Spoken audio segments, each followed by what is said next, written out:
Your seventh process is assessing the change impact.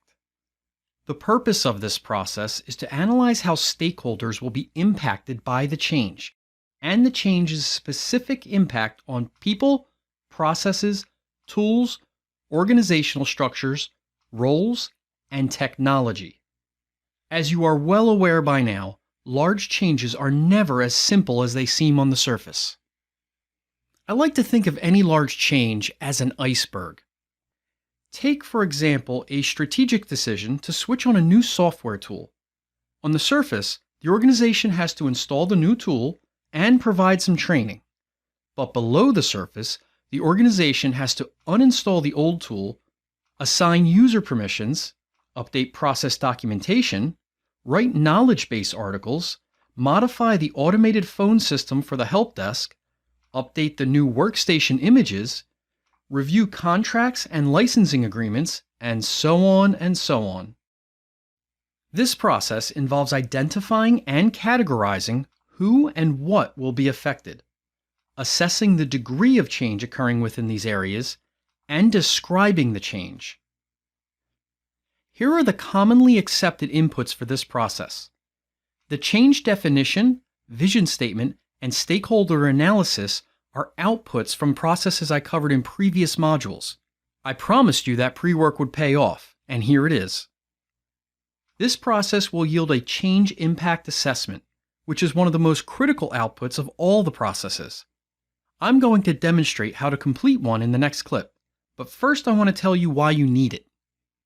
The change impact assessment determines the size, scope, timing, and complexity of the change effort. Take a moment to look over that list. Those are some of the most important pieces of information you and your organization are going to need when it comes to any change. It's also why this process is in the middle and not at the end of your list. The change impact assessment will be either a direct input or indirect input for at least 5 other processes. It is used to inform and guide the formation of the change strategy and identify activities required to manage risk and resistance that may be associated with the change. In the next clip, I'm going to demonstrate how to complete a change impact assessment. The change impact assessment provides a way to estimate how much change management effort and how many change management resources you will need. All of the files and examples you see in this clip are available for you to download in the exercise files for this course. Here's the blank assessment form with 10 factors to consider. Use the process inputs I discussed in the previous clip to help you determine the appropriate severity level for each factor.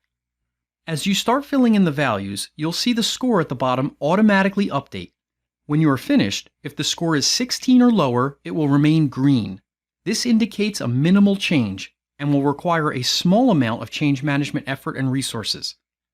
A score between 17 and 23 will turn yellow and indicate a medium change, which will require more change management effort and resources.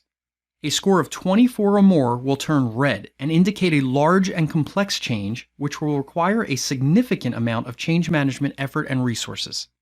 Obviously, what's considered significant by one organization could be considered small by a different organization. Your final score will help you formulate a change strategy, which I'll cover how to do in the next course in this learning path. This course is all about evaluating impact and organizational readiness. With the impact portion complete, we can now move on to evaluating organizational readiness. For more content like this, visit deltatechnology.net and follow me on social media.